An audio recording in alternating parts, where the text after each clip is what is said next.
अस्सलामु अलैकुम वरहमतुल्लाहि वबरकातुह। अल्हम्दुलिल्लाहि रब्बिल आलमीन वस्सलातु वस्सलामु अला सय्यिदिल अंबियाइ वल मुरसलीन व अला आलिहि व अस्हाबिहि अजमाइन व मन तबिअहुम बि इहसानिन इला यौमिद्दीन। अम्मा बाद। क़ाल अल्लाहु तबारक व तआला फ़िल क़ुरआनिल मजीद वल फ़ुरक़ानिल हमीद।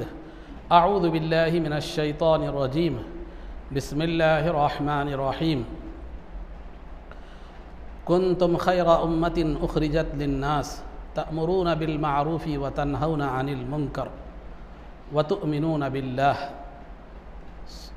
व क़ाल तआला फ़ी मुक़ामिन आख़र व नुक़िर्रु फ़िल अरहामि मा नशाअु इला अजलिन मुसम्मा सुम्मा नुख़रिजुकुम तिफ़ला सुम्मा लितब्लुगू अशुद्दकुम व मिनकुम मन युतवफ़्फ़ा व मिनकुम मन युरद्दु इला अर्ज़लिल उम्र लिकै ला यअलम बअद इल्मिन शैअ।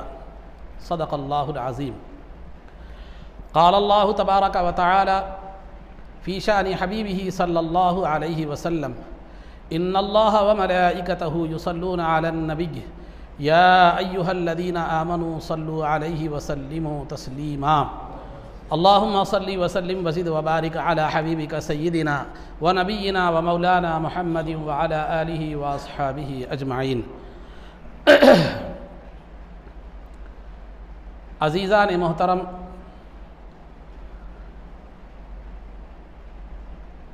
इससे क़ब्ल की जो उम्मतें इस दुनिया में आई, उम्मत मुहम्मदिया सल्लल्लाहु अलैहि वसल्लम से पहले वाली जो उम्मतें थी वो उनकी उम्रें तवील थी। किसी की 500 साल, किसी की 700 साल, किसी की 300 साल। चुनांचे हज़रत नूह अलैहिस्सलाम के ताल्लुक़ से आता है कि आपकी उम्र तो 950 साल थी। फिर वो लोग ताक़त व क़ुव्वत के एतबार से भी बहुत ज़्यादा थे और मजबूती के एतबार से भी बहुत ज़्यादा थे। अब ये जो उम्मत मुहम्मदिया सल्लल्लाहु अलैहि वसल्लम की जो उम्रें हैं वो उम्रें भी मुख्तसर और फिर ताक़त व क़ुव्वत के एतबार से भी ये उम्मत कमज़ोर और ज़ईफ़ है। चुनांचे सरकार दो आलम सल्लल्लाहु अलैहि वसल्लम का इरशाद गिरामी है, तिर्मिज़ी की हदीस है, आमारु उम्मती मा बैन सित्तीना इला सबईन, कि मेरी उम्मत की उम्रें जो है 60 से 70 साल के दरमियान है और जो उससे आगे बढ़ जाए तो बहुत कम ऐसा होता है कि उसके बाद कोई ज़िंदा रहे। और बाज़ तो ऐसे होते हैं, बाज़ तो बचपन में ही इस दुनिया से चले जाते हैं और बाज़ जवानी तक रहते हैं, जवान होने से पहले इस दुनिया से चले जाते हैं, बाज़ आखिर तक बुढ़ापे तक ज़िंदा रहते हैं। चुनांचे खुतबा मसनूना के बाद मैंने जिस आयत मुबारका की तिलावत का शरफ़ हासिल किया उसमें अल्लाह रब्बुल इज़्ज़त इंसान की ज़िंदगी के मराहिल को बयान करते हुए फ़रमा रहा है, व नुक़िर्रु फ़िल अरहामि मा नशाअु इला अजलिन मुसम्मा, कि हम बापों के नुत्फ़े को माँओं के पेटों में एक मुद्दत मुक़र्ररा तक हम रखते हैं, एक वक्त मुक़र्ररा तक रखते हैं। वो उसके बाद 9 महीने कम अज़ कम, 9 महीने ज़्यादा से ज़्यादा और आसपास उसके 8-7 जो भी है, तो बहरहाल एक मुद्दत मुक़र्ररा तक क्या करते हैं, माँओं के पेटों में नुत्फ़े को, बच्चे को मुख्तलिफ़ मराहिल से गुजारते हुए जो है ना वो रखते हैं। जब वो मुद्दत पूरी हो जाती है, अब वो बच्चा उस दुनिया में नहीं बल्कि इस दुनिया में रहने के काबिल हो जाता है, तो अल्लाह रब्बुल इज़्ज़त सुम्मा नुख़रिजुकुम तिफ़लन, हमें उसे एक बच्चे की शक्ल में हमें उस दुनिया में हम उसे लाते हैं। इस दुनिया में लाने का मकसद क्या होता है, ताकि वो अपनी ज़िंदगी को मुकम्मल करे, यानी सुम्मा लितब्लुगू अशुद्दकुम, ताकि तुम अपनी जवानी की उम्र को पहुँचो। सुम्मा, एक कुरान करीम में एक मुकाम पर आया है, सुम्मा लितकूनू शुयूखा, ताकि फिर तुम बुढ़ापे की उम्र तक क्या करो, पहुँचो। एक दूसरी आयत में है, खुतबे के बाद मैंने जिस आयत में पढ़ा, तिलावत की, उसमें फरमाया सुम्मा लितब्लुगू अशुद्दकुम, ताकि तुम जवानी तक तुम ज़िंदा रहो, जवानी तक की उम्र तक तुम पहुँचो। उसके बाद फरमा रहा है, व मिनकुम मन युतवफ़्फ़ा मिन क़ब्ल, तो बाज़ लोग वो होते हैं जवानी से पहले ही इस दुनिया से क्या होते हैं, चले जाते हैं। व मिनकुम मन युरद्दु इला अर्ज़लिल उम्र, और बाज़ वो होते हैं जो है उम्र बुढ़ापे तक, बिल्कुल खूसट उम्र तक, बुढ़ापे की खूसट उम्र तक, ये बिल्कुल कमज़ोरी की उम्र तक, यानी आखिरी बुढ़ापे तक क्या करते हैं, पहुँच जाते हैं। जब वो बुढ़ापे तक पहुँच जाते हैं तो उनकी हालत ये होती है कि जानने के बाद भी वो लाइल्म हो जाते हैं। मतलब ये है कि उनकी याददाश्त कमज़ोर हो जाती है, वो तमाम चीज़ें भूल जाते हैं, जो कुछ उन्होंने जवानी में सीखा था या जाना था वो क्या है, अब जहन में बाकी नहीं रहता। और तबीयत में जो है ना एक बचपने की कैफियत आ जाती है, सोच समझ वो चीज़ ख़त्म हो जाती है। इसी वजह से कहा जाता है 55 बचपन कहते हैं, 55 बचपन की उम्र में आने के बाद आदमी की कैफियत, जहनी कैफियत क्या हो जाती है, आज़ा के एतबार से भी, जिस्मानी एतबार से भी, जो है ना फ़िक्री एतबार से, अक़ल के एतबार से भी वो बचपन में आ जाता है। क्योंकि बचपन में जिस तरह वो कमज़ोर था, खुद से उठ नहीं सकता था, चल नहीं सकता था और जो है ना फिर नहीं सकता था, ताकत उसके पास नहीं थी, कमज़ोर था, इसी तरह वो बुढ़ापे में भी क्या होता है, कमज़ोर हो जाता है। जिस तरह बचपन में अक़ल होश नहीं थी, तो उसको समझ बूझ नहीं थी, लिहाजा अब बुढ़ापे में आने के बाद भी उसको उतनी समझ बूझ तमीज़ क्या हो जाती है, ख़त्म हो जाती है। तो बहरहाल एक चिड़चिड़ी कैफियत भी पैदा हो जाती है। तो कुरान करीम की इस आयत मुबारका में इंसान की ज़िंदगी के 4 मरहले बयान किए गए हैं। एक मरहला तो दुनिया में आने से पहले का है, जो माँ के पेट का मरहला है। दुनिया में आने के बाद उसकी ज़िंदगी के 3 मरहले बताए गए हैं। तिफला, बचपन का ज़माना, लितबलुगु अशुद्दकुम, जवानी का ज़माना, वमिनकुम मन युरद्दु इला अर्ज़लिल उम्र, एक बुढ़ापे का ज़माना। ये 3 ज़माने, 3 दौर इंसान की ज़िंदगी के हैं। 3 दौर इंसान की ज़िंदगी के हैं, बचपन, जवानी और बुढ़ापा। पैदाइश से लेकर तकरीबन 12 से 15 साल तक का जो उम्र का जो वक्त वफ़ा होता है वो बचपन का दौर होता है। फिर 12 से 15 साल से लेकर तकरीबन 35 से 40 साल तक जो उम्र का जो वक्फा होता है वो जवानी का होता है। एक मरहला जवानी का आगाज़ का होता है, एक मरहला जवानी के इख्तिताम का होता है। फिर 40 साल के बाद अब बुढ़ापे का आगाज़ हो जाता है और बुढ़ापे में एक ज़माना बुढ़ापे का होता है, इब्तदाई ज़माना बुढ़ापे का होता है और फिर जो है ना आखिरी जो ज़माना होता है, आखिरी उम्र, वो खूसट बुढ़ापे का होता है। खूसट एकदम कमज़ोर, बिल्कुल इंतहाई दर्जे के बुढ़ापे का जो है ना वो ज़माना होता है, जो आखिरी ज़माना होता है। तो बहरहाल आम अंदाज में देखा जाए तो इंसान की ज़िंदगी के 3 दौर है, एक बचपन है और एक जवानी है और एक बुढ़ापा है। जैसा कि एक वो कहा जाता है, बचपन खेल कूद में खोया, जवानी ऐश में जो है ना सोया और बुढ़ापा देख के रोया। ये 3 ज़माने होते हैं, बचपन, जवानी और बुढ़ापा। बचपन में जो है बच्चा जो है वो बिल्कुल हर फिक्र से आज़ाद होता है, कोई उसकी ज़िम्मेदारी नहीं होती, कोई टेंशन उसको नहीं होता, कोई फ़िक्र नहीं होती, ना घर की ज़िम्मेदारियाँ होती हैं, ना बाहर की ज़िम्मेदारियाँ होती हैं, ना तालीम की ज़िम्मेदारियाँ होती हैं। मगर आजकल बच्चों की किस्मत ख़राब है, 3 साल से स्कूल में जाकर तालीम की ज़िम्मेदारियाँ उस पर डाल रहे हैं। हमारा जब वक्त था तो 5 साल से पहले स्कूल में दाखिला नहीं देते थे, 5 साल तक खेलते कूदते ज़बरदस्त रहते थे, उसके बाद 5 साल के बाद स्कूल में डाले तो रोते थे जाने के लिए, चंद दिन रोते थे, उसके बाद फिर क्या हो जाता था, वो सिलसिला शुरू हो जाता था। तो अब तो बच्चों की किस्मत में खेल भी जो है ना नहीं रहा।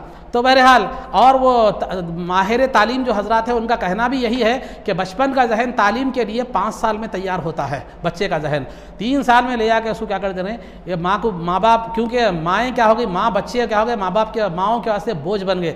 चलो ले जाके स्कूल में डाल लियो, 1-2 घंटे 4 घंटे जो है ना एक टाइम तक, सुबह से लेकर 9 बजे से 8 बजे से लेकर 12 बजे तक, 1 बजे तक कम से कम जो है ना ये पुट्टे से छुटकारा मिल जाता, ये सताता नहीं, करता नहीं, सुकून से जो है ना घर में रह सकते। लिहाजा उसके बाद लिख जा दो। तातीलात में क्या करो, गरमाई कोर्स में डाल दो, ख़त्म, 1 महीना सुकून, तातीलात का भी सुकून मिल जाता। तो बहरहाल ये हमारा जो है ना मिजाज बन गया। तो बहरहाल खुलासा गुफ्तगू ये है कि बचपन का ज़माना, बचपन के ज़माने में बच्चे पर कोई जिम्मेदारी नहीं होती। हम लोग बचपन में एक नज़म पढ़े थे बचपन के हवाले से कि बचपन का ज़माना भी क्या खूब ज़माना है, आज़ाद है फ़िक्रों से गम पास नहीं आता।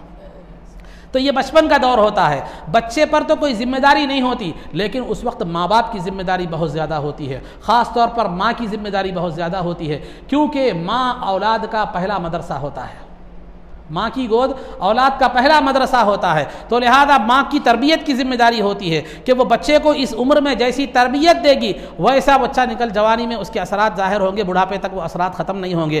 क्योंकि बच्चे का जहन जो है ना कन्नक्शी फिल हजर की तरह होता है, यानी पत्थर की लकीर की तरह होता है। बचपन में उसे जो बात जहन में बिठा दी जाए, जो उसके जहन साजी की जाए, वो जवानी और बुढ़ापे तक जो है ना वो उसी पर रहता है। तो अलगर्ज़ अज़ीज़ान मोहतरम, बतलाना यह मकसूद है, बचपन में बच्चे की तो कोई जिम्मेदारी नहीं होती, लेकिन माँ बाप की जिम्मेदारी होती है कि उसकी सही तरबियत दी जाए। और यही तरबियत, अच्छी या बुरी तरबियत, उसके लिए बीज का काम करती है। वो बीज जिस तरह होगा आगे चलकर जो है ना दरख्त भी वैसे होगा और उससे फल भी मिलेंगे। सही बीज डालोगे तो फलदार दरख्त मिलेगा और उसके फल से दुनिया मुस्तफीद होगी, और अगर बीज गलत होगा तो खारदार दरख्त, कांटेदार दरख्त पैदा होगा, फिर वो हर एक के लिए दर्दे सरी बन जाएगा। तो अलगर्ज तो माँ बाप की जिम्मेदारी होती है कि ये उम्र में बच्चों की सही तरबियत दे, उन्हें दीनी तरबियत दे, चूँकि जो है ना उनकी इस्लामी तरबियत दे, कलिमे सिखाए, दुआएँ सिखाए, बुज़ुर्गों की ज़िंदगी के बचपन के वाक़यात सिखाए, सहाबा और जो है ना सरकार दो आलम सल्लल्लाहु अलैहि वसल्लम की सीरत का जो बचपन का हिस्सा है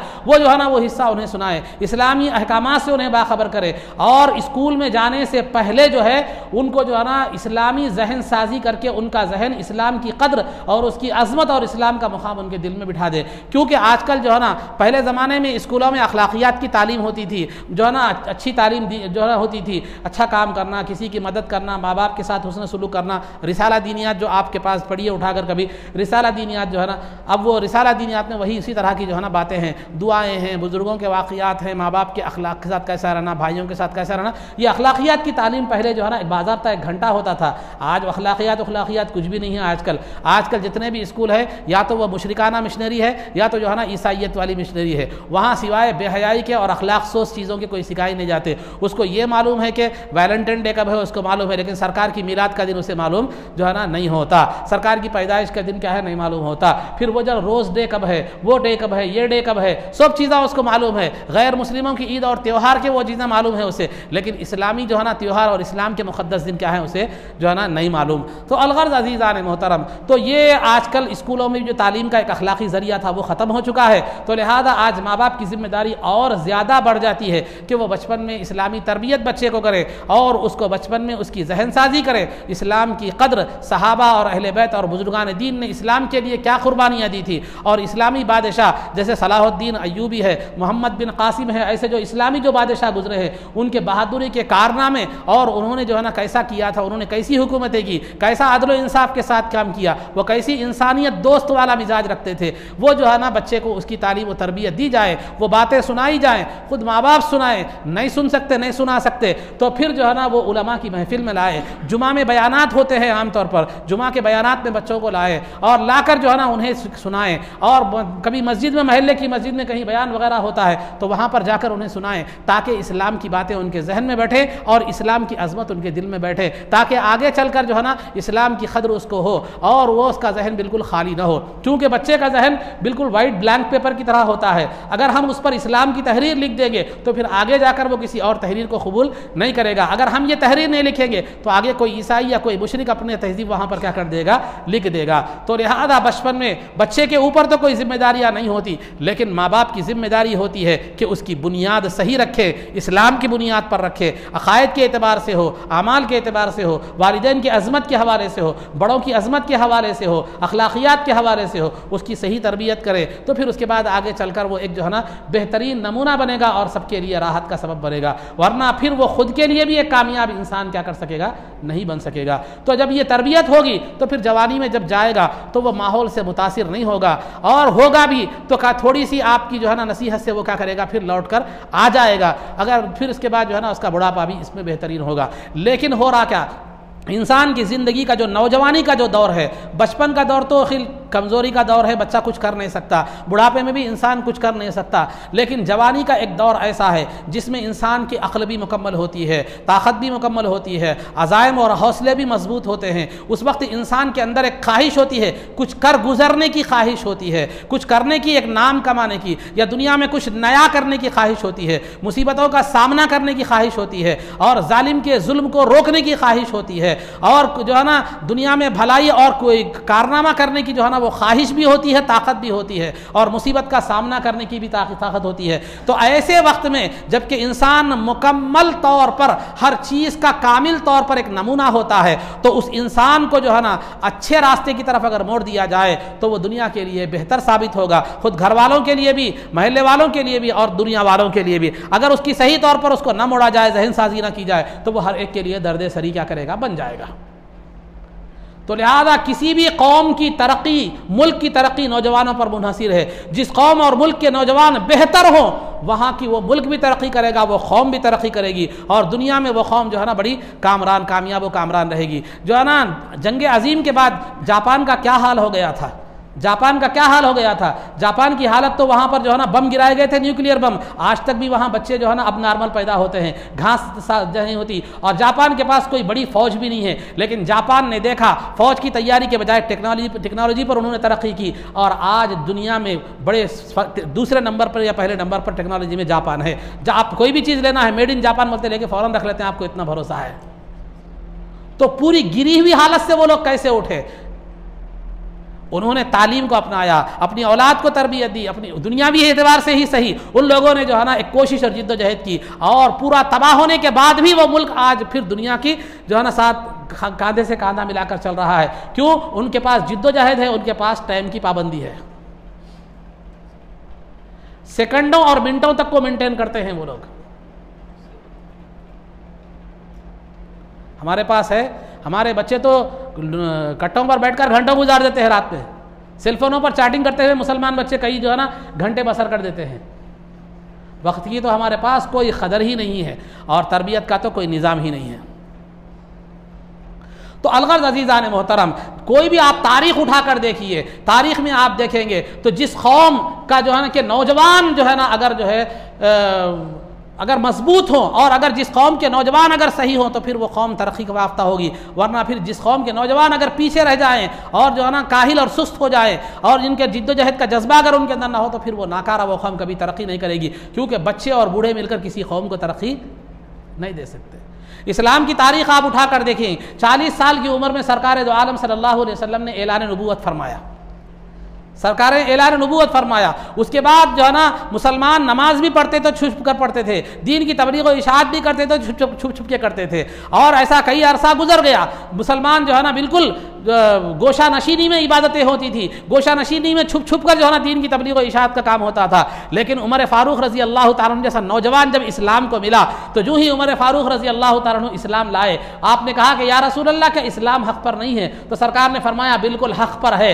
तो फिर जो है ना कहा कि हम फिर छुप छुप कर इबादत क्यों करें? आज के बाद काबतुल में जाकर काबतुल्लाह में नमाज अलल ऐलान अदा करेंगे, अलल ऐलान दीन की तबलीग और इशाअत का काम होगा। एक नौजवान ने जो है ना इस्लाम को गोशा नशीनी से बाहर ला लिया, पब्लिक में इस्लाम मुसलमान जो है ना लोगों के दरमियान ला लिया। ये नौजवानों के कारनामे होते हैं। आपने ऐलान कर दिया, सुनो उमर मुसलमान हो चुका है। अगर कोई अपनी बीवी को बेवा बनाना चाहे, अपने बच्चों को यतीम बनाना चाहे, तो वो मुसलमानों से बरसरे पैकार हो। उसके बाद अलल ऐलान नमाज होने लगी, अलल ऐलान दीन की इशाअत का काम होने लगा। ये होते हैं नौजवानों के कारनामे। मोहम्मद बिन कासिम जो हज्जाज बिन यूसुफ का कमांडर था, जो ताइफ में पैदा हुआ था, अरब में ताइफ में 72 में पैदा हुआ था, वो 17 साल में माहिर कमांडर बन गया था। और जब सिंध के दरिया पर, दाबेल जो सिंध का दरिया है, सिंध के दरिया पर मुसलमानों की एक कश्ती लूट ली गई थी, और बच्चों और औरतों को जो है ना कैद करके कैद खाने में वहां के राजा ने डाल दिया था। हज्जाज बिन यूसुफ ने मोहम्मद बिन कासिम को कमांडर बनाकर भेजा। वो लश्कर लेकर आया, सिंध के तकरीबन इलाके फतह कर दिया, और खुद जो है ना उस राजा की फौज से लड़कर उसे मार डाला, उसे खत्म कर दिया और फतह याब हुआ। एक 18 साल नौजवान ने यह काम किया, दूसरे मुल्क से आकर।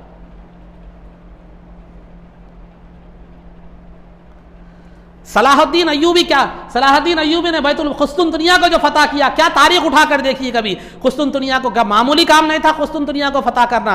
अच्छे अच्छे कई लोग आए, वापस चले गए, हार गए, लेकिन जो है ना कुस्तुनतुनिया को सलाहुद्दीन अय्यूबी ने फतह किया। वो नौजवान जब उठकर खड़े होते हैं, हिम्मत और हौसले के साथ खड़े होते हैं, तो फिर वो कौम की तकदीर बदल कर रख देते हैं, बशर्ते कि वो नौजवान ऐसे जियाले नौजवान हमारे अंदर पैदा हो। और वैसे जियाले नौजवान अगर पैदा होना है तो फिर हमें तरबियत की ज़रूरत है, नौजवानों को इस्लाम की तालीमात की ज़रूरत है, और अहलुल्लाह की और उलमा की सोहबत की ज़रूरत है, और नेक लोगों की सीरत बयान की ज़रूरत है। तो लिहाजा आज हमारा मामला कैसा है, हम देखें बचपन में से लेकर बच्चा छोटा, जब छोटा बच्चा होता है, थोड़ा जो है ना बच्चा ज़रा बड़ा होता है, होश होता है। मैंने तो जो है ना ऐसे बच्चों को देखा, 6-7 साल के बच्चे हैं, 6-7-8 साल के बच्चे सेलफोन में बिल्कुल माहिर नजर आ रहे हैं। अरे यूट्यूब पे वो बना रहे हैं साइट अपनी, वो बना रहे हैं, वो क्या कहते हैं उसको, यूट्यूब पे अपना वो बना रहे हैं, चैनल बना रहे हैं। है उम्र क्या 10-12 साल का, फेसबुक पे अपना अकाउंट बना रहा है, और सेलफोन में इतना माहिर है, बड़े लोग पीछे हैं। अगर वही जो महारत, वो क्यों, ये महारत क्यों आई उसके पास? सिर्फ इस वजह से, ये मां की लापरवाही का नतीजा है, मां की लापरवाही का नतीजा है। अरे चूप सतारा, जान दे ठीक है, काम करने दे रहा, बल्कि सेलफोन हाथ को दे दिए।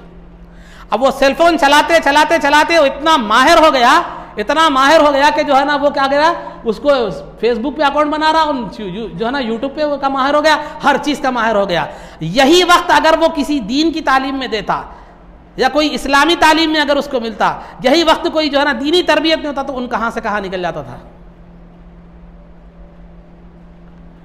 तो ये मां की गलती ने उसे इतना माहिर बना दिया कि मां उसकी शरारत से बचने के लिए चंद लम्हे उसको क्या कर दी थी, फोन दे दी थी। तो वो फोन में चलाने में इतना माहिर हो गया कि बड़े लोग भी क्या हो गए, उसके पीछे हो गए।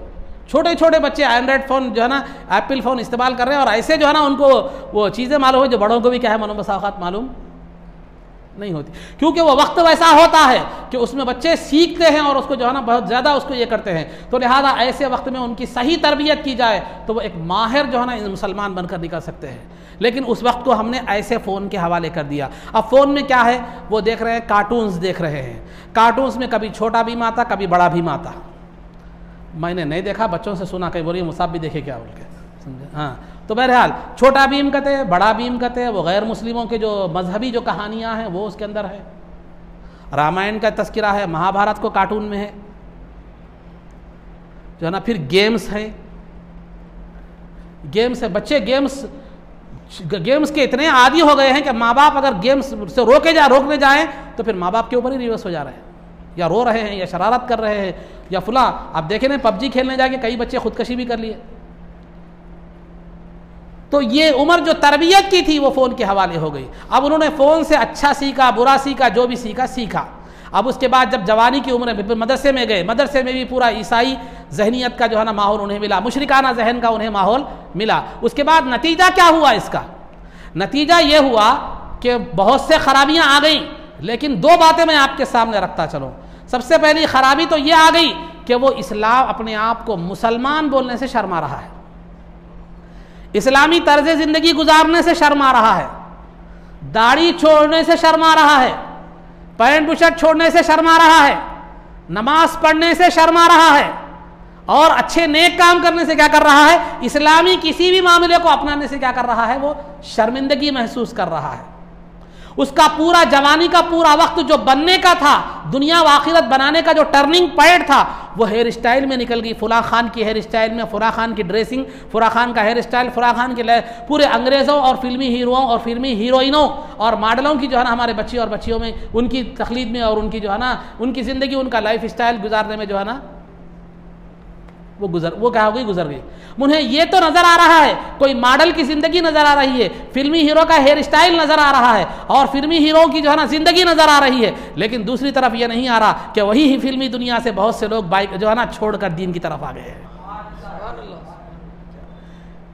जिनको समझ आ गई कि ये दुनिया की चमक, ये जो फिल्मी दुनिया है, ये दुनिया की चमक जो है ना ये एक धोखा है। वो समझ गए, वो उस दुनिया से जो है ना लौट कर आ गए, दीन की तरफ आ गए। जिन्होंने हकीकत को समझ लिया वो लोग, लेकिन इस तरफ नज़र नौजवान की नहीं है। क्योंकि एक बात मैं आपको बतलाता चलूँ, आप आम बात बता रहा हूँ, इंसान जिंदगी में कितना भी कर ले, कितना भी नाफरमानी कर ले, कितना भी कर ले, कितना भी आदमी जो है ना गुनाह कर ले, कुछ भी कर ले, क्या भी कर ले, लेकिन बुढ़ापे में वो आखिर क्या करता है, वो दीन की तरफ आता है, नमाज की तरफ आता है, हज की तरफ आता है, वो आता है। क्यों? इसलिए कि हकीकत यही है। अगरचे कि दूसरी बात यह है कि हकीकत उस पर बुढ़ापे में खुल रही है, ये अलग बात है, लेकिन हकीकत यही है।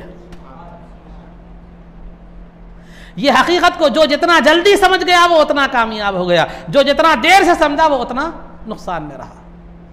तो नतीजा क्या निकला? मुसलमानों के पास, नौजवानों के पास कोई मकसद नहीं है, कोई जिद्दोजहद के लिए कोई नमूना नहीं है, और कुछ करने की उमंग और जज्बा नहीं है। नतीजा क्या निकला? जिंदगी हेयर स्टाइल में गुजर गई, जिंदगी ड्रेसिंग में गुजर गई, जिंदगी गाड़ियों की रेस में गुजर गई, और जिंदगी जो है ना ऐश परस्ती में गुजर गई, और जिंदगी जिनाकारी में गुजर गई, जिंदगी शराब पीने में गुजर गई, जिंदगी ड्रग्स में गुजर गई, जिंदगी लड़कियों के पीछे गुजर गई जो हाथ नहीं आई। हाथ आई भी तो जिंदगी भर झगड़े, नहीं आई तो जिंदगी खत्म। अरे जिस लड़की जो बेवफा लड़की की मोहब्बत में जो दीवाना हो गया, अगर सरकार के मोहब्बत में, अगर अल्लाह और उसके रसूल की मोहब्बत में होता तो एक विलायत के दर्जे पर पहुंच जाता था। उसकी मोहब्बत में ना तुझे दुनिया मिली ना आखिरत मिली, ना वो मिली ना तुझे जो है ना तेरी दुनिया का सुरखरू ही, तो जिंदगी भर वही परेशानी में रहा, दीवाना बनकर फिरता रहा। तो लिहाजा ये तरबियत हमें नहीं मिली, तो नतीजा क्या निकला?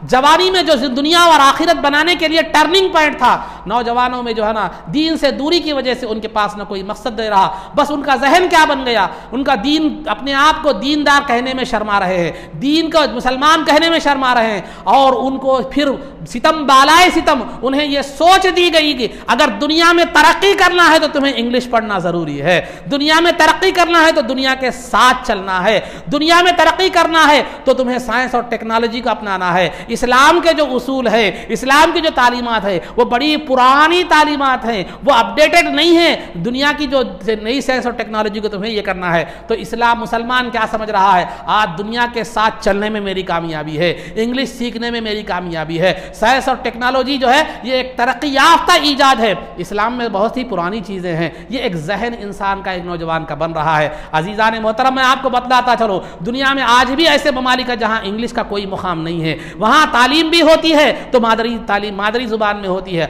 आप चाइना में जाइए, जापान में जाइए, या तुर्की में जाइए, दीगर मुकामात पर जाइए, वहाँ इंग्लिश को कोई इतनी अहमियत नहीं दी जाती, लेकिन वहाँ जरिए तालीम खुद मादरी जुबान है, वहाँ जरिए तालीम अरब जो है ना खुद मादरी जुबान है। सऊदी अरब में जाइए, अरबी जरिए तालीम है। तो बहरहाल अजीज़ान मोहतरम, इंग्लिश आज हम समझ रहे हैं कि इंग्लिश सब कुछ है, और साइंस जो है ना, साइंस और टेक्नोलॉजी एक नई चीज़ है। लिहाजा इस्लाम में ऐसी अब जो है ना मॉडर्न चीज़ों का कोई तस्करा नहीं है, कोई उसूल नहीं है। ये हमारी गलत फहमी है अजीज़ान मोहतरम। सबसे पहले ओपन हार्ट का तस्करा, तसव्वुर देने वाला इस्लाम है। मेराज में सरकार दो आलम सल्लल्लाहु अलैहि वसल्लम का सीना चाक किया गया, क़ल्ब मुबारक को बाहर निकाला गया, फिर उसको सिया गया, और इस टीचिंग के जो है ना निशानात भी सरकार के जिस्म मुबारक पर मौजूद थे। तो ये ओपन हार्ट सर्जरी का तसव्वुर देने वाला पहले इस्लाम है, और पहले ये तसव्वुर देने वाला कि सीने से दिल बाहर निकालने के बाद भी इंसान जिंदा रहता है, ये तसव्वुर देने वाला इस्लाम है।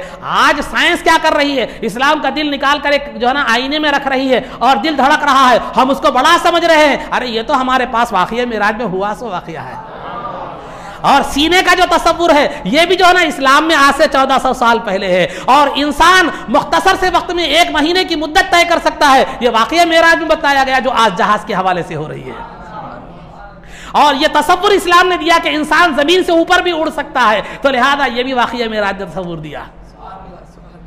हमारे जो है ना आज तुम देखोगे, जिस इंग्लिश को तुम जो है ना, जिस इंग्लिश को तुम कामयाबी का जरिया समझ रहे हो, जिस जो है ना साइंस और टेक्नोलॉजी को अपडेटेड समझ रहे हो, अरे आओ, ये तो जो है ना खैरात लेने वाले लोग हैं जो साइंसदान हैं। आज जिन साइंसदान, अंग्रेजी साइंसदानों की तुम जो है ना तहकीकात पर उछल रहे हो और जिनकी तहकीकात पर फख्र कर रहे हो, अरे ये तो खैरात लेने वाले हैं। इसके पीछे की दीवार को देखो, जहाज बनाने वाला भी पहला मुसलमान था, ऑपरेशन के टूल्स ईजाद करने वाला भी पहला मुसलमान था, अलजबरा का जो है ना उसूल निकालने वाला भी पहला मुसलमान था। तारीख उठाकर देखो, तुम्हारे सामने अंग्रेजी दानिश्वरों की दीवार खड़ी कर दी गई है, लेकिन ये जिससे खैरात लेते हैं, खैरात देने वाले वह मुसलमान है। उन्होंने ना तो इंग्लिश पढ़ी थी, ना उन्होंने कोई टेक्नोलॉजी, बल्कि ऐसी इजादात की थी। जाहिर सी बात है वो मुसलमान थे, तो मुसलमान थे तो कुरान और हदीस को देखा उन्होंने, सहाबा की जिंदगी पर तहकीक की, अहादीस पर तहकीक की। मैंने अभी आपको बतलाया कि ओपन हार्ट का जो है ना तसव्वुर इस्लाम में है, और दिल को चीरने का तसव्वुर इस्लाम में है, स्टिचिंग का तसव्वुर इस्लाम में है, और दागने का तसव्वुर इस्लाम में है, और बीमारी का जो है ना इलाज आप हदीस तिब्बे नबवी उठाकर देखिए। आज तिब के जो उसूल है, बुनियादी उसूल, उन उसूल हदीस मुबारका में आपको तिब्बे नबवी में मिलेंगे। बात यह है हम पढ़े नहीं, क्यों? हमारे जहन को यह बतला दिया गया, ये जो दीवार दिख रही है भिखारियों की जो दीवार, जिन्होंने मुसलमान साइंसदानों से खैरात लेकर, मुसलमान साइंसदानों ने ईजाद किया, तो ये थोड़ा आगे बढ़ा दिया, उसको एक नमूना दे दिए। देते ही हमने क्या समझा, हकीकत में ये है परवरिश करने वाली माँ को देखकर समझ गए कि ये माँ है, लेकिन पैदा करने वाली को भूल गए। ये हमारी नादानी है और तुम्हें माहौल वैसा बना दिया गया है। ये जहाज का ईजाद ये अंग्रेजी साइंसदान है, वो उसका ईजाद ये मुजीद वो अंग्रेजी साइंसदान है, लेकिन उससे पहले के वांटेडली और जानबूझकर तुम्हें हम मुस्लिम जो है ना साइंसदानों से तुम्हें क्या कर दिया गया, दूर रख दिया गया और तुम्हारे जहन में ये बतला दिया गया कि देखो आज तुम जमाने में तरक्की करना चाहते हो तो इन अंग्रेजों की जो है ना तालीमात पढ़ोगे, इनकी तहकीकात पढ़ोगे तो जो है ना ये है। इस्लाम में कुछ भी नहीं है, इस्लाम में तो फरसुदा उसूल है, पुराने कदीम उसूल है, इस्लाम को अपडेट होने की जरूरत है। याद रखिए इस्लाम हर जमाने में अपडेटेड रहा है। इस्लाम की तरक्की, इस्लाम में वो उसूल बयान किए गए हैं क़यामत तक दुनिया चांद नहीं सूरज नहीं आसमान तक चली जाए, हर एक का मसले का हल इस्लाम में मौजूद है, हर एक का नमूना इस्लाम में मौजूद है। आज इलेक्ट्रॉनिक मीडिया प्रिंट मीडिया है, सरकार ने खुद खुतबा हज्जतुल वदा में फरमा दिया था फलयुबल्लिग शाहिदुल गाइबा, यहां जो मौजूद है वो दूसरों तक पहुंचाए। इसी को तो दराए इब्लाग कहते हैं।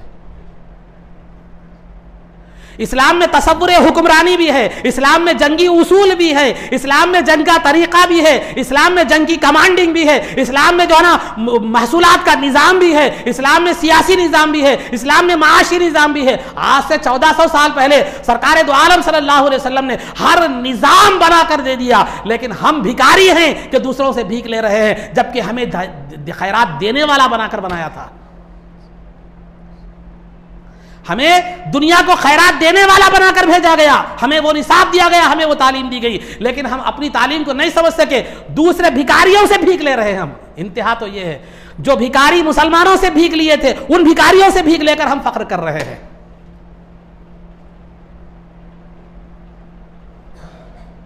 तो ये नतीजा ये हुआ, इस्लामी तरबियत, इस्लामी मुकामात, इस्लामी साइंसदानों को पढ़िए। आप मेरा एक बात बता रहा हूं, नौजवान जो तालीम याफ्ता है पढ़िए इस्लामी साइंसदानों को कि जहाज का मूजिद कौन है, ऑपरेशन के टूल्स बनाने वाला कौन है, और ये जितने भी साइंसदान हैं पुराने साइंसदान आप आज भी मौजूद है उनकी तारीख। तो हम जो है ना चाटिंग से फुर्सत मिले तो पढ़ेंगे ना, फिल्में प्रोग्राम देखने से गेम खेलने से फुर्सत मिले तो पढ़ेंगे ना। तो लिहाजा ये चीज़ ये तरबियत जो है ना बचपन में मिलनी चाहिए थी, लेकिन नहीं मिली। लेकिन अभी भी देर नहीं हुई, हम इस जालिम नौजवान क्या करें, तवज्जो दें। इस्लामी जो साइंसदान गुजरे हैं, अरे ज्यादा दूर की क्या बात बता रहे हैं, हिंदुस्तान में पहला मिसाइल मैन कौन है, टीपू सुल्तान। उन्होंने कौन सी ज्यादा साइंस और टेक्नोलॉजी पढ़े थे, उनकी इजाद को देख के खुद अंग्रेज हैरान हो गए थे। दूसरा मिसाइल मैन कौन है, परसों का अब्दुल कलाम। तो अजीज़ान मोहतरम, तो खुलासा गुफ्तगू में बताना ये चाहता हूँ कि जब इस्लामी तरबियत नहीं मिली, इस्लाम का क्या मुकाम है, इस्लाम कितना अपडेटेड मजहब है, ये जब हमारे को ये बचपन में ही तरबियत नहीं मिली, तो नौजवान जब नौजवान हो गए तो फिर नौजवान होने के बाद वो दीन से मुसलमान अपने आप को कहराने से शर्माने लगे और इस्लाम को एक ख़दीम मजहब, ख़दीम फ़िक्र रखने वाला मजहब करार दिया गया। और ये इंग्लिश को और साइंस और टेक्नोलॉजी को जो है ना ये बहुत बड़ा अहमियत दी जाने लगी, आपको इस्लाम के मुकाबले में लाकर इसको खड़ा कर दिया गया। और हम हैं कि उसके पीछे भागते जा रहे हैं, भागते जा रहे हैं, भिखारी के पीछे हम भाग रहे हैं। समझाने के लिए एक मिसाल दूं मैं, एक अमीर, एक सखी आदमी था, वो खैरात दे रहा था, तो एक भिखारी जाकर उसके पास से खैरात ला लिया। हम वो भिखारी के पीछे भाग रहे, खैरात दे बोल के। होना क्या चाहिए था, उस सखी के पास जाते तो आपको भी भीख मिल जाती थी। भिखारियों के भीख लेकर हम अपने आप को बड़ा समझ रहे हैं, जबकि जिनके पास आप भीख ले रहे हैं तहकीक की या जो है ना इल्म की, वो खुद भी भिखारी है मुसलमान साइंसदानों के। तो हमारा जहन उस तरफ से मोड़ दिया गया। क्यों? क्योंकि हमारे पास इस्लाम की तारीख़, इस्लाम की खा वो जंगी तारीख़ हो या साइंसी हवाले से तारीख़ हो या जो है ना दीन इस्लाम की तबलीग व इशाअत के हवाले से हमारे असलाफ़ के जो कारनामे हो, वो हमारे पास बिल्कुल नहीं है। ना माँ बाप ने वो तालीम दी, ना मदरसों में वो निसाब मिला, ना कभी जुमा में या जलसों में आने की हमें तौफीक हुई, जहाँ हमें लाया गया बचपन से। तो बहरहाल अब उसके बाद किधर भी नहीं है तो फिर क्या मिलेगा, जो सामने आया वही सही समझेंगे। हमारा जहन कैसा हो गया, साफ पेपर की तरह हो गया। तो वो सहन जो है ना उस पर सामने वाले ने अपनी तहरीर लिख दी, अपना अकीदा लिख दिया, अपना कल्चर लिख दिया, अपनी तहजीब व सकाफत लिख दिया, और साथ ही साथ ये भी लिख दिया कि इस्लाम एक फरसूदा और क़दीम मजहब है, अब इस दुनिया में तरक्की के लिए वो तरक्की के तकाज़े पूरा नहीं कर सकता। हमने उसको समझ लिया और इस्लाम से दूर होते चले गए। नतीजा क्या निकला इस्लाम से दूरी का? नतीजा क्या निकला? ना हम एक कामयाब मुसलमान बन सके, ना एक कामयाब औलाद बन सके, ना एक कामयाब बाप बन सके, ना एक कामयाब शौहर बन सके, ना एक कामयाब भाई बन सके, ना एक कामयाब मुल्क का बाशिंदा बन सके। ना हमारे अंदर इल्म है, ना हमारे अंदर दूरअंदेशी है, ना हमारे अंदर ये तमीज़ है कि हमारे लिए क्या भला है क्या बुरा है, ये काम के अंजाम और नताइज क्या निकल सकते हैं। कुछ भी नहीं है, कुछ भी नहीं, सिर्फ जज्बात है, जिहालत है। जिहालत बहुत ख़तरनाक चीज़ है। जिहालत की मिसाल एक बारूद की तरह है, अगर उसके साथ अंगार, अगर जज्बात अगर हो जाए तो फिर वो बारूद क्या करता है, काड़ी माचिस के काम करता है। जिहालत के बारूद पर अगर इंसान हो, फिर साथ ही साथ उसके अंदर जज्बात हो, तो वो जज्बात आग की तीली का काम करती हैं, जिससे ज़िंदगी और दुनिया व आखिरत जल जाती है। तो अलगर्ज अज़ीज़ान मोहतरम, तो सबसे पहले हुआ क्या, हम जब कमाने के लिए कदम रखे, किसी नौकरी करने के लिए हो या कहीं कारोबार के लिए हो, हमारे अंदर हराम व हलाल की तमीज़ ख़त्म हो गई। कौन सा ज़रिया हलाल है, कौन सा ज़रिया हराम है, क्या चीज़ हराम है, क्या चीज़ हराम नहीं है, क्या हलाल है क्या नहीं है, क्या सूद रिश्वत या दीगर माल को धोखा देना। तो नतीजा क्या निकला, झूठ भी बोल रहे हैं, धोखा भी दे रहे हैं, सूद भी खा रहे हैं, रिश्वत भी ले रहे हैं, सब जो है ना हराम चीज़ें सब कर रहे हैं। क्यों? क्योंकि आपको मालूम ही नहीं है, मिलाश नहीं आपको दर्स के हराम क्या है हलाल क्या है। तो हराम और हलाल की तमीज़ कारोबार में ख़त्म हो गई। माँ बाप का मुकाम क्या होता है वो ख़त्म हो गया। बड़ों का अदब क्या होता है वो मुकाम ख़त्म हो गया। मियाँ बीवी का रिश्ता क्या होता है, उसे कैसे निभाना चाहिए वो सलीक़ा ख़त्म हो गया। नतीजे में 4-4 दिन शादी हो से 4 दिन में तलाक हो जा रही। एक बीवी को नहीं संभाल सक रहा, उन क्या वो क्या और क्या संभालेगा। बच्चे को तालीम भी दिला रहे हैं तो वो तालीम पर जो खर्च करना है वो बाप का हक है, उसको हक समझ के नहीं कर रहे, इन्वेस्ट समझ रहे। ये पैसा लगा रहा हूँ मैं, इन्वेस्ट कर रहा हूँ, तो लिहाजा ये प्रोडक्ट क्या है, आगे कामयाब हुआ तो ठीक है, नहीं हुआ तो फिर है उसकी खराबी बच्चे की। तो बच्चों की तालीम पर जो पैसा सर्फ कर रहे हैं, बाज़ वालिदैन अपना हक समझ कर नहीं बल्कि एक इन्वेस्ट कर रहे हैं कि वो जो है ना वो प्रोडक्ट जो मुर्गी का बच्चा पालते हैं ना, इस तरह फार्म के बच्चे पे पैसे लगाते हैं, इसको दाना डाल रहे हैं, कल के दिन अच्छा बिकना, अच्छा रेट आना उसका। इसका हाल भी इंसान का भी वही हो गया। हज़ारों देकर पढ़ाया, पुट्टा सही न निकला, लाखों रुपए खर्च किया मगर पास नहीं हुआ। अब देखो उसकी खराबी है। तो तालीम में भी ये तसव्वुर हो गया। इसी वजह से गालिबन अल्लामा इकबाल का शेर है, क्यों खूबू आए माँ बाप के अतवार की। खू मतलब आदत, बू माने बू तो आपको मालूम ही है। क्यों खूबू आए माँ बाप के अतवार की। तिफल में मतलब बच्चा, तिफल माने बच्चा, खू माने आदत। क्यों तिफल में क्यों खूबू आए माँ बाप के अतवार की। दूध तो डब्बे का है, तालीम है सरकार की। माँ बाप का दूध भी नहीं है, तालीम भी नहीं है, निकला क्या सरकार की तालीम। डब्बे का दूध पिया, माँ बाप का डब्बे का दूध नहीं दिया, माँ का दूध पिया तो वो एहसास भी रहता, वो खिंचाव भी रहता। तो माँ बाप का खिंचाव भी नहीं है, दूध भी नहीं मिला। हकीकत भी है ये आजकल, मैं ज़्यादा तफसील में नहीं जाना चाह रहा हूँ, जो शादीशुदा लोग हैं समझ सकते हैं। बच्चों को पिलाने के लिए माँ के पास दूध भी नहीं है, डब्बे का दूध पी रहा, सरकारी तालीम हासिल कर रहा। अब उन कैसा निकलेंगे आपको बताओ। ना माँ बाप के अखलाक आते हैं उसके अंदर, ना आदत आते हैं, ना कोई वो माँ बाप का जो है ना कोई आदत कोई अतवार उसके अंदर आते हैं। तो अलगर्ज अज़ीज़ान मोहतरम, तो बताना ये मकसूद है। तो सबसे पहले इस्लाम की तालीमात से दूरी क्या हो गया, ये हमसे हराम और हलाल की तमीज़ को ख़त्म कर दिया गया। उसके बाद बड़ों का अदब ख़त्म कर दिया गया, बड़ों का अदब ख़त्म हो गया हमारे पास से। माँ बाप की खिदमत की सआदतमंदी हमारे पास ख़त्म हो गई। माँ बाप ने पढ़ाया लिखाया, बहुत लिखाया, बच्चे बड़े हो गए, बहुत काबिल बन गए। माँ बाप जब सहारा माँ बाप की ज़रूरत थी, माँ बाप को जो है ना बुढ़ापे में जब औलाद की सहारे की ज़रूरत थी, एक बच्चा अमेरिका में है, एक बच्चा शिकागो में है, एक बच्चा इंग्लैंड में है, एक बच्चा लंदन में, लाखों कमा रहे हैं, करोड़ों कमा रहे हैं, लेकिन माँ के हाथ पकड़ने वाला कोई नहीं। एक नौकरानी को रख दिया, उन पकारी खारी देरी चल रही। याद रखिए खाना पीना सब नहीं होता। बचपन में जो बूढ़े लोगों को जिस चीज़ की ज़रूरत होती है, औलाद के करीब होने की, पोतरे और पोतरी के साथ रहने की, ये रिश्तों की जो खुशबू होती है, ये जो रिश्तों की जो उल्फत होती है, ये खाने पीने से ज़्यादा उनके लिए अहमियत होती है। क्योंकि ज़िंदगी की आखिरी उम्र की तन्हाई को, चूँकि वो कमाने के काबिल नहीं रहते, वो बाहर नहीं जा सकते, उनका वक्त जो गुजरता है सिर्फ घर में गुजरता है, उस तन्हाई को लिए आपको जो खाना पीना तो आप उनकी ज़रूरत पूरी से पूरी कर सकते हैं, लेकिन वो रिश्तों की तन्हाई जो दूरी है वो आप कैसे जो है ना पूरी करेंगे उसको। जब माँ बाप बूढ़े हो गए, जब उन्हें औलाद के सहारे की ज़रूरत है, बेटे कमाने के लिए कभी लंदन में चले गए, कभी अमेरिका में चले गए, कहीं शिकागो में, बहुत कमाया बहुत कमाया बहुत कमाया, लेकिन माँ का इंतकाल हो गया, बाप का इंतकाल हुआ, तो वक्त पे फ़्लाइट तो नहीं मिलती, या तो वहाँ तो इजाज़त नहीं मिलती, उन जनाजे में भी हाजिर होने के काबिल नहीं रहा।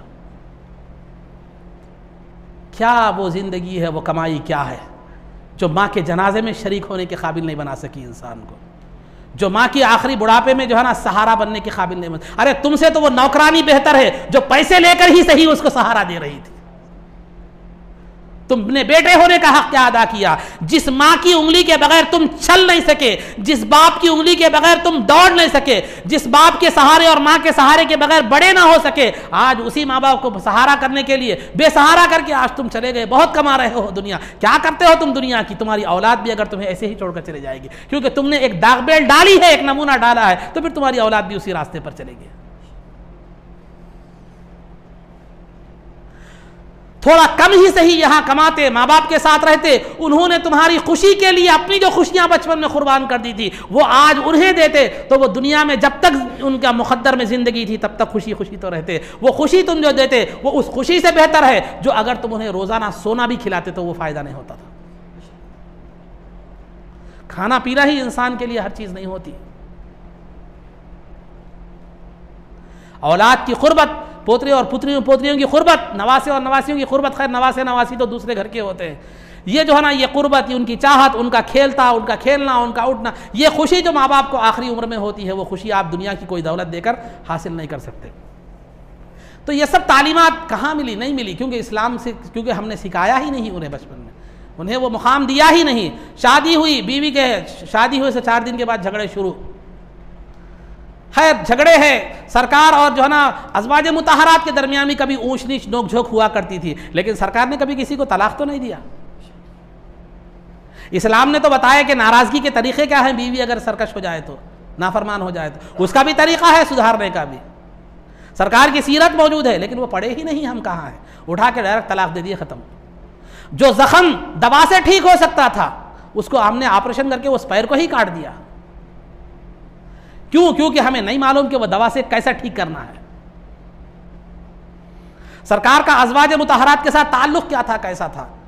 आपको एक बात बतलाता चलो, आज दुनिया सरकार ने बहुत ज़्यादा शादियां की, आपकी 11 अज़वाज मुताहरात थी, इस पर दुनिया बहुत सी बुरी बुरी बातें कहती है, लेकिन जो है ना यहाँ बुनियादी मकसद सरकार की ज़िंदगी, सरकार की इतनी शादियां करने का बुनियादी मकसद क्या था कि वो अज़वाज मुताहरात में से 11 में से कोई काली भी थी, कोई गोरी भी थी, कोई खूबसूरत भी थी, कोई गैर खूबसूरत भी थी, और कोई जो है ना बूढ़ी भी थी, कोई जवान भी थी, हर तरह के हर टाइप की ख़वातीन थी। और सरकार ने उन सब से निकाह करवा कर दुनिया को बतला दिया कि अगर जो है ना बीवी खूबसूरत और नौजवान हो तो ही उसके साथ अच्छा सलूक करो, ये जरूरी नहीं है। बीवी जैसी भी हो, वह खूबसूरत भी ना हो तो भी उसके साथ हुस्न सलूक होना चाहिए, बदसूरत भी हो तो उसके साथ हुस्न सलूक होना चाहिए, कम उम्र ही हो तो भी उसके साथ हुस्न सलूक होना चाहिए, बड़ी उम्र की हो तो भी उसके साथ हुस्न सलूक होना चाहिए। तो हर टाइप की बीवी अगर तुम्हारे पास किसी भी टाइप की हो, तो लिहाजा सरकार का नमूना क्या था उस टाइप की बीवी के साथ, वो बताने के लिए सरकार ने कसरत अज़वाज को फरमाया।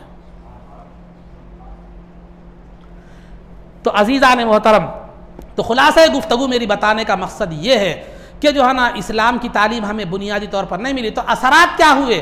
नौजवान होकर भी मुसलमान जो है ना हरामकारी से नहीं बच सका, माँ बाप का अदब उसके पास नहीं है, दीन की अहमियत उसके पास नहीं है, नमाज रोज़ा ज़कात की उसके पास कोई अहमियत नहीं है, और जो है ना वो जो है ना बीवी के साथ निभाने का औलाद के हुकूक नहीं मालूम, बीवी के हुकूक नहीं मालूम, कारोबार कैसा करना नहीं मालूम, कुछ भी नहीं मालूम, बस जो है ना वो दुनियादारी में रहकर दुनियादारी में ही दुनिया से चला गया।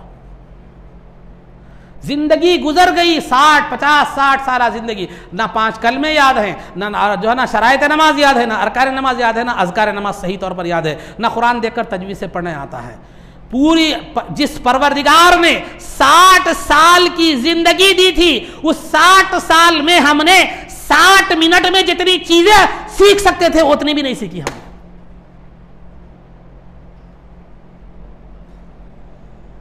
फिर हमने क्या दिया दीन के लिए? हमने क्या दिया? जिस परवरदिगार ने हमें भेजा, जिंदगी दी, हर चीज दी, उसकी बंदगी का हक हमने क्या अदा किया? तो अलगर्ज अज़ीज़ान मोहतरम, आज मेरी गुजारिश ये है, अल्लाह मुझे भी वो तौफ़ीक़ अता फ़रमाए, आपको भी वो तौफ़ीक़ अता फ़रमाए। ये नहीं कहता कि मुझे इस्लाह की ज़रूरत नहीं है, मुझे भी इस्लाह की ज़रूरत है। आज ज़रूरत इस बात की है कि जो साहिब औलाद हैं वो अपनी औलाद को दीनी तरबियत दें और दीनी बातें सिखलाएं। आज तो इल्म आम हो गया है, हर जगह आपको जो है ना, हर ज़बान में, हर लैंग्वेज में आपको इस्लामी तालीमात, सीरत की किताबें वही मिल रही हैं। बच्चों को बचपन से दीन की तालीम दे, या उलमा की सोहबत इख्तियार करे, या जलसों में ले जाए, जुमा में उलमा की तकारीर सुनाएं और ख़ुद भी जो है ना उनके तालीम दे, आदाब सिखलाएं। बड़े आए तो सलाम करने के लिए कहे, बड़ों को जवाब देने से रोके, बुरा काम कर रहे हो तो उन्हें अच्छे अंदाज में टोके और उनको एक तरबियत दे। तो लिहाजा ये ज़रूरी है आज अपनी औलाद को, यही बच्चे कल आपके सामने निकल कर उन्हें जो तालीम तरबियत आपने दी थी वही जो है ना आपके लिए फ़ायदेमंद साबित होंगे। और ख़ुद हमें भी अपनी इस्लाह करने की ज़रूरत है। हमें बचपन में वो तरबियत का मौका ना मिल सका तो हमें ज़िंदगी में टाइम निकालें, इस्लामी अहकामात को देखें, सुने और जो है ना पढ़ें। आजकल जो है ना यूट्यूब पे भी उलमाए अहले सुन्नत के बयानात मौजूद है, औलिया अल्लाह की सीरतें भी आपको मिलेगी यूट्यूब पे, सहाबा की सीरतों के उन्वान से भी बातें आपको मिलेगी और इस्लामी तालीमात भी आपको मिलेगी, मसाइल भी मिलेगी, हर चीज़ इल्म आज आम है। बस तवज्जो ख़त्म होगी। पहले तवज्जो बहुत ज़्यादा थी, इल्म आम नहीं था। एक एक हदीस को सीखने के लिए सहाबा इकराम 100 किलोमीटर जो है ना एक हदीस को हासिल करने के लिए जाते थे। आज हमारे एक बटन पर हर मालूमात हासिल है, लेकिन हम एक बटन दबाने के लिए हमारे पास टाइम नहीं है। तो अपने बच्चों को भी वो तरबियत दें। और बच्चों के जो इस्लामी प्रोग्राम है, फ़ोन देख रहे हैं, बच्चे को फ़ोन दे रहे हैं, ठीक है दे रहे हैं, देने के साथ उसे कुछ इस्लामी प्रोग्राम भी है बच्चों के, वो इस्लामी प्रोग्राम दिखाएं ताकि उसकी जहन साजी बचपन से इस्लामी मेयार पर हो। छोटे छोटे जो इस्लामी तालीमात हैं वो वीडियो से, कार्टून में जो है ना ऐसे छोटे छोटे जो इस्लामी हैं वो जो है ना दिखाए, तो उससे वो मिजाज बन जाए। बचपन में जैसा मिजाज बना वो उसी को पसंद करेगा। तो अब और ख़ुद भी जो है ना ज़िंदगी को बनाने की कोशिश करें, इस्लाम और हमारे असलाफ़ को जो है ना ये करने की कोशिश करें और इन बच्चों को भी तरबियत दें ताकि जाके आगे नई नस्ल की वो भी तरबियत कर सके। तो आज ज़रूरत, जो मुसलमान दीन से दूर होते हुए नज़र आ रहे हैं, दीन इस्लाम के नाम पर मुसलमान कहले से शर्मिंदा महसूस हो रहे हैं और जो दीन इस्लाम को एक फ़रसूदा और ख़दीम दीन समझ रहे हैं, ये जो है ना उन्हें तरबियत का फ़ुक़दान है, इस्लामी तालीम का फ़ुक़दान है, हमारे इस्लाम की तारीख़ पर उनकी नज़र न होने की अलामत है। इस्लामी बादशाह, इस्लामी सलातीन और जो है ना इस्लामी सहाबा इकराम और हमारे असलाफ की ज़िंदगियाँ उनसे पोशीदा है। आज उस चीज़ को समझने, पढ़ने की, आपको पढ़ने नहीं आता तो यूट्यूब पे जो है ना आपको तालीमात भी हैं, वीडियोस भी हैं, वो तो समझ सकते हैं, टाइम तो निकाल सकते हैं। आज इल्म इतना आसान और आम हो गया है, सिर्फ टाइम निकालने की ज़रूरत है, आपको कुछ भी नहीं है। रोज़ाना रात में, ठीक है काम हो गया, सब हो गया, रात में रोज़ाना एक आधा घंटा सोने से पहले निकालिए। आज आपको बुखारी का पूरा दर्स मौजूद है, कुरान की पूरी तफसीर मौजूद है, फ़िक़्ह के पूरे मसाइल मौजूद है, औलिया अल्लाह की सीरतें मौजूद हैं, सहाबा की सीरतें मौजूद हैं, अहले बैत की सीरतें मौजूद है। खाली मारिए निकालिए, आपको हर चीज़ मौजूद है, सिर्फ टाइम निकालने की ज़रूरत है।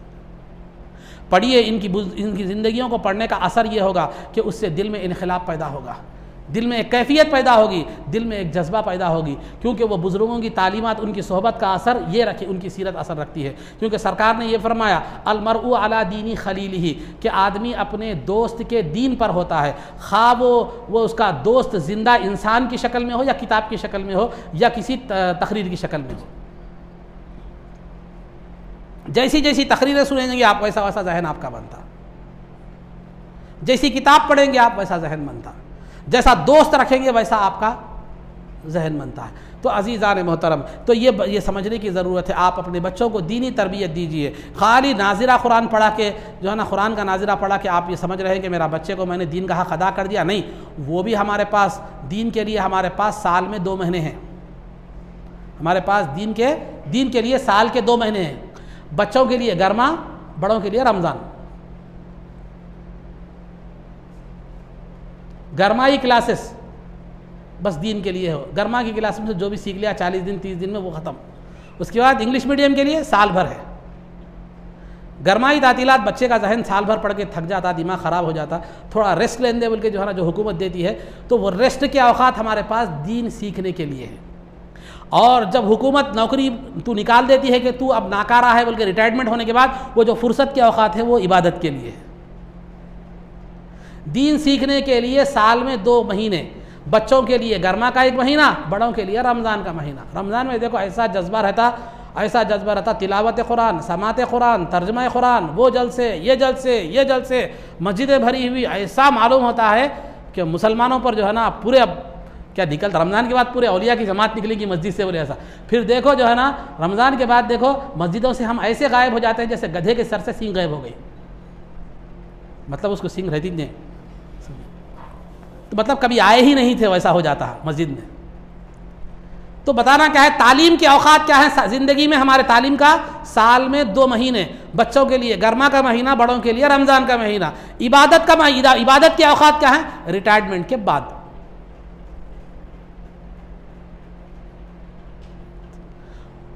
वो भी अब ना उठने आता, ना बैठने आता, ना रुकू करने आता। मैं आपसे एक सवाल पूछ रहा हूँ, आखिरी बात मैं आपसे पूछ रहा हूँ।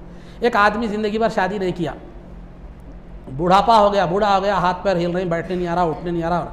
अब बोल रहा कि एक मुशाते को बोल रहा मेरे को एक अच्छी बच्ची का रिश्ता देखो बोल के, अच्छी बच्ची शादी करना है मुझे, एक अच्छी बच्ची का रिश्ता देखो बोल के बोल रहा।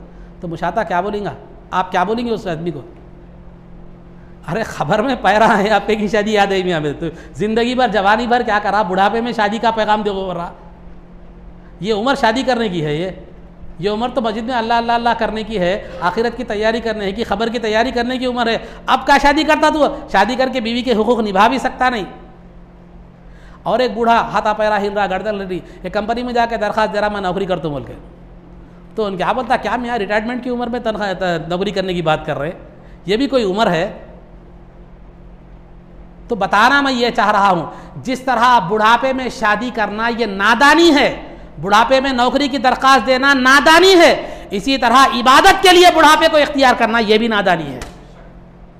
जिस तरह जवानी शादी की उम्र है, जवानी नौकरी की उम्र है, इबादत के लिए भी जो है ना उम्र जो है ना वो जवानी है, बुढ़ापा नहीं होता। तो अगर आप बुढ़ापे में इबादत कर रहे हैं, मत करो, नहीं बोल रहा मैं, सिर्फ बुढ़ापे में मत करो, जवानी में भी करो। तो बुढ़ापे में आप इबादत कर रहे हैं तो आप उस आदमी की तरह है जो बुढ़ापे में रिश्ता भेज रहा है या बुढ़ापे में नौकरी की दरख्वास्त दे रहा है, जबकि उसके आज़ा जवाब दे चुके हैं। तो दुनिया उसे नादान के सिवा कुछ नहीं कहेगी। तो लिहाजा इबादत के लिए, आखिरत के लिए आखिरी बुढ़ापे को का वक्त मुतय्यन करना यह भी नादानी है, सिवाय अफसोस के आखिरत में हासिल होने वाला कुछ भी नहीं है।